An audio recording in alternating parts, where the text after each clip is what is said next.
Este podcast é produzido e apresentado pela Rádio Assembleia de Minas Gerais. Você ouve agora Politiza, um podcast para mostrar que tudo é política, mesmo quando parece que não é. Você vai conhecer histórias e relatos, acompanhar versões, pontos de vista e narrativas sobre fatos que motivam o fazer político. Este podcast é inspirado no que nós, jornalistas, constatamos no nosso dia a dia, o quanto a política afeta, interfere e é parte da vida de todo mundo. Histórias que surpreendem, emocionam, às vezes chocam, são contadas por cidadãos que visitam a Assembleia Legislativa de Minas Gerais em busca de escuta, respostas, direitos ou apenas orientação. Muitas vezes, esses relatos inspiram a criação de leis que também impactam a vida das pessoas. São histórias que precisam ser recontadas, registradas, para não ficar apenas na memória de cada um. E no fim, tudo é costurado pela política, que mobiliza pessoas e impulsiona a ação. Isso é o Politiza. Tudo é política, mesmo quando parece que não é. CPI da barragem de Brumadinho. Relatos de uma tragédia.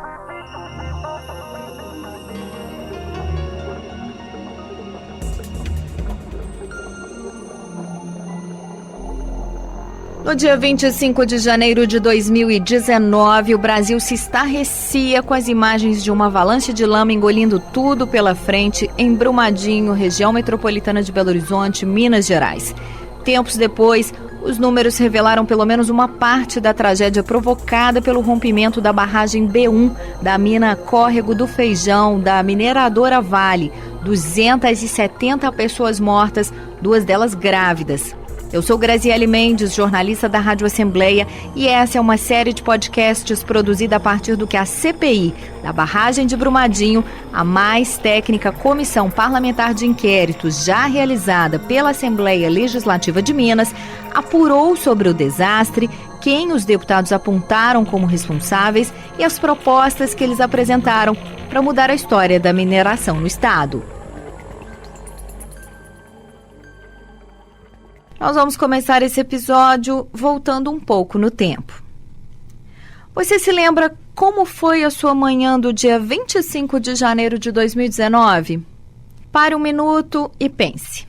Se você não se lembrou, é porque provavelmente nada te marcou muito nesse dia.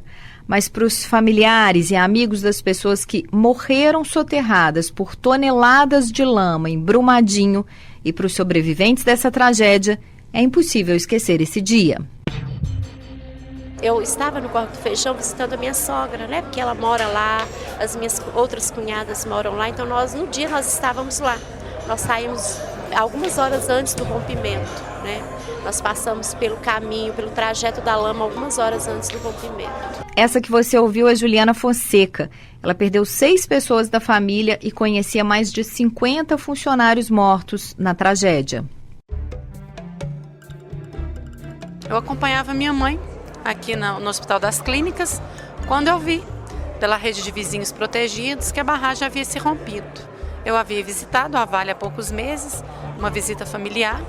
Então, quando falou que o restaurante havia sido todo tomado, no mesmo momento eu tentei contato com meu filho e já não consegui mais.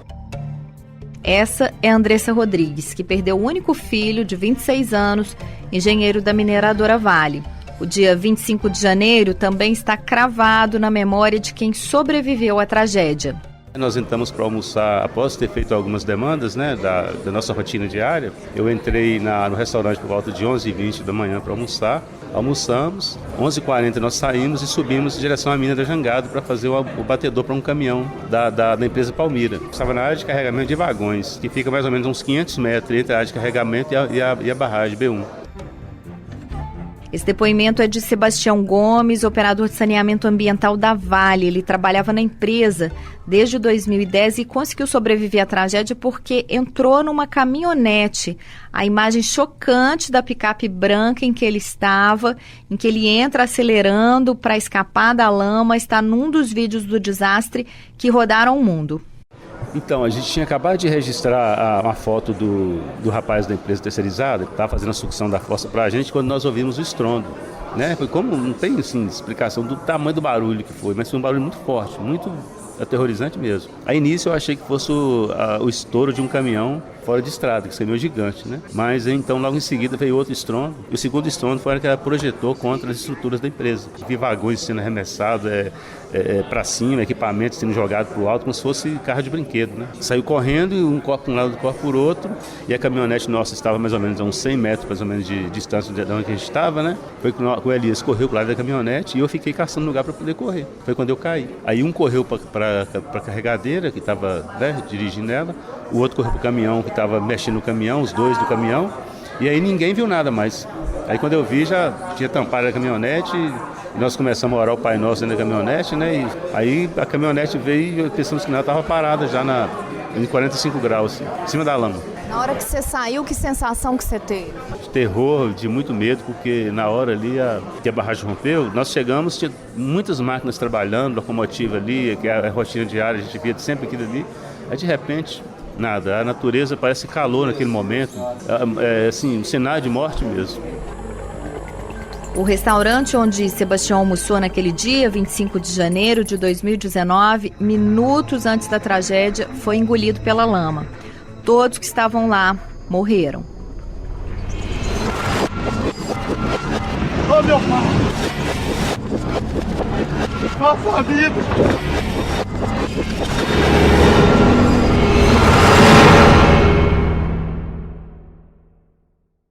Meio-dia e 28. A parte inferior do reservatório da mina de Córrego do Feijão começa a ceder e libera uma avalanche de lama e rejeitos de minério sobre Brumadinho.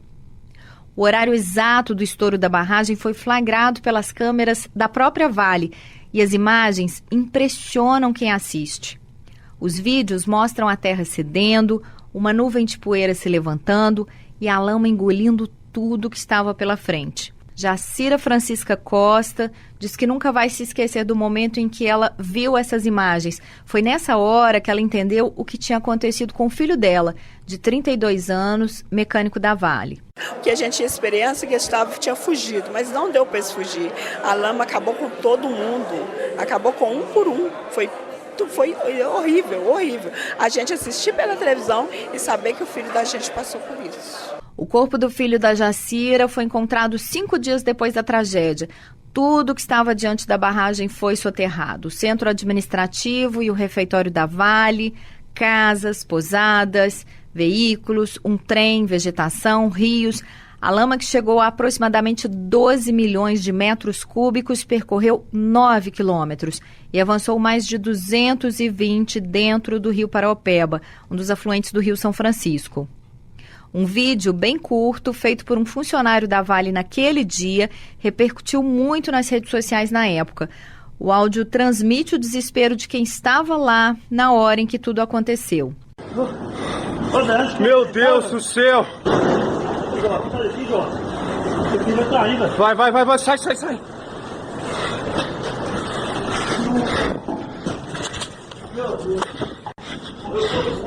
Morreu, velho.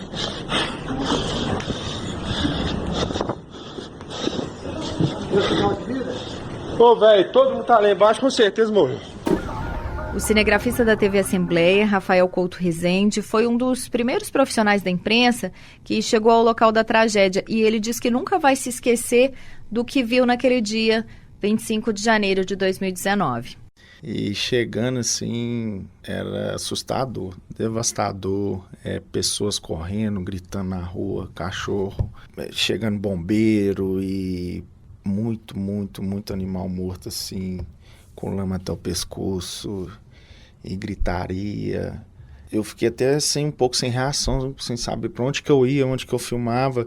E uma cena chocante que marcou muito, tinha um rapaz que a lama invadiu o sítio dele e ele permitiu que nós entrássemos. E ele assim, ele chorava, ao mesmo tempo balançava a cabeça. Ele falou assim, cara, foram 40 anos da minha vida dedicada a esse sítio. A lama levou tudo. E nesse bate-papo, a gente escutava um choro de cachorro. Chorando. Aí, você tinha cachorro? Ele falou, eu tinha um canil ali. É porque a gente tá escutando um choro.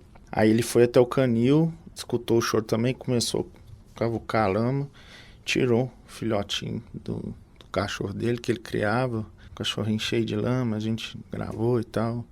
Aí ele levou ele numa mangueira lá, lavou o bichinho.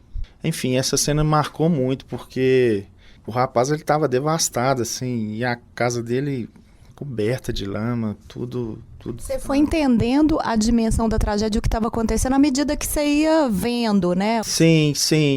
Animais mortos, pessoas passando gritando, ai, cadê meu filho? Não, meu marido, etc. Aí você... Só que ao mesmo tempo eu tinha que trabalhar, eu tinha que fazer minha função ali, né? Eu gravava e parava, foi muito impactante, assim. Comento muito com as pessoas que na época eu fiquei assim... dormindo muito mal vários dias e as cenas não saíam da cabeça. Porque assim, quando você vê pela televisão, você entra num site, na internet, você recebe, você não tem noção como é aquilo, como é uma tragédia. Agora, quando você vivencia aquilo que você vê de perto, e assim, a gente acha que está imune a isso, poderia ter sido com um parente meu, conheço pessoas que perderam parentes lá, assim, é devastador, uma tristeza assim... Isso nunca vai sair de sua cabeça, né, Rafa? Ah, jamais. Eu não esqueço nenhuma cena, nenhuma.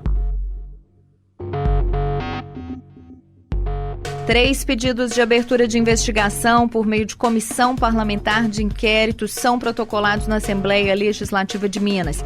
O primeiro deles pelo deputado Sargento Rodrigues, do PTB, e os outros pela deputada Beatriz Cerqueira, do PT, e pelo deputado Dr. Wilson Batista, do PSD. Em 12 de março de 2019, o presidente da LMG, Agostinho Patrus, anuncia a instalação da CPI da barragem de Brumadinho, que seria oficializada em plenário. Nesse dia, o presidente adiantou a prioridade da Assembleia nessa discussão. Mas, acima de tudo, do cuidado com as vítimas e suas famílias. Isso é o ponto principal, cuidar das pessoas atingidas por uma tragédia como essa ocorrida em Brumadinho e que perderam familiares, perderam a sua estrutura do seu trabalho, tiravam o seu sustento e agora precisam também do amparo da Assembleia de Minas e dessa visão social importante que a Assembleia vai dar ao tema. No dia 12 de setembro de 2019, a CPI da barragem de Brumadinho apresenta mais de 300 páginas com o resultado dos trabalhos. 149 depoimentos colhidos, 32 reuniões e 2 visitas. A principal conclusão, que consta no relatório final, aprovado por unanimidade pelos parlamentares integrantes da comissão, é de que a Vale sabia dos riscos do desastre e não tomou providências para evitar aquela, que seria uma das maiores tragédias humanas ocorridas no país. Por isso, os deputados responsabilizam a empresa e pedem o indiciamento de 13 pessoas, 11 funcionários e dirigentes da Vale, como o presidente, à época, Fábio Schwartzman, e 2 engenheiros da empresa alemã que atestou a estabilidade da barragem, a TÜV SÜD. No relatório, os parlamentares defendem que os culpados sejam responsabilizados por falsidade ideológica e uso de documento falso, além de homicídio simples por 270 vezes, lesão corporal, dano simples e qualificado, danos à fauna aquática e poluição qualificada.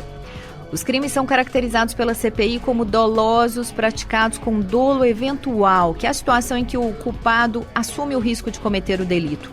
Sobre isso, o relator da CPI, deputado André Quintão, do PT, faz questão de ressaltar, durante a leitura do relatório, que as pessoas apontadas como responsáveis desconsideraram todos os sinais de risco iminente de rompimento da barragem. Com relação aos inúmeros indicadores da iminência da ruptura da barragem, que afinal ocorreu em 25 de janeiro de 2019.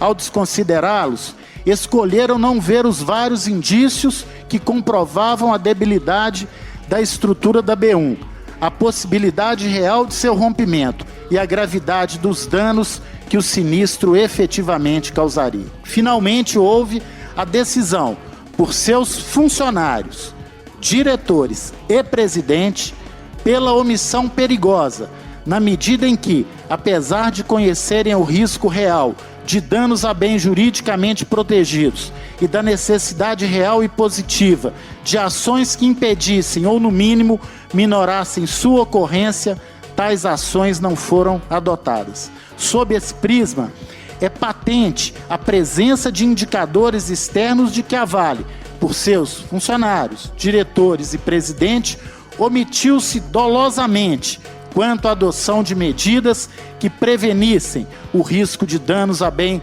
juridicamente protegidos e ameaçados pelas condições estruturais da barragem B1.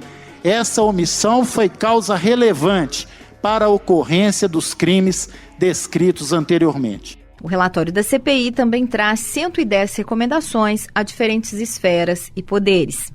Os fatos mais importantes que antecederam essa tragédia, os problemas envolvendo o licenciamento da barragem e as descobertas feitas pela CPI que levaram os deputados à lista de nomes apontados como responsáveis pelo colapso que matou 270 pessoas, estão nos outros episódios dessa série de podcasts produzidos pela Rádio Assembleia. A sequência traz ainda as propostas dos deputados para impedir que outro desastre, como o que ocorreu em 25 de janeiro de 2019, se repita. Porque, como lamenta a dona Jacira, quem foi afetado pelos acontecimentos nessa data não consegue mudar o calendário. Tem sido todo dia vivendo o dia 25, porque a gente que é mãe, é muito sofrimento. Sai um filho inteiro e devolve em pedaços no caixão.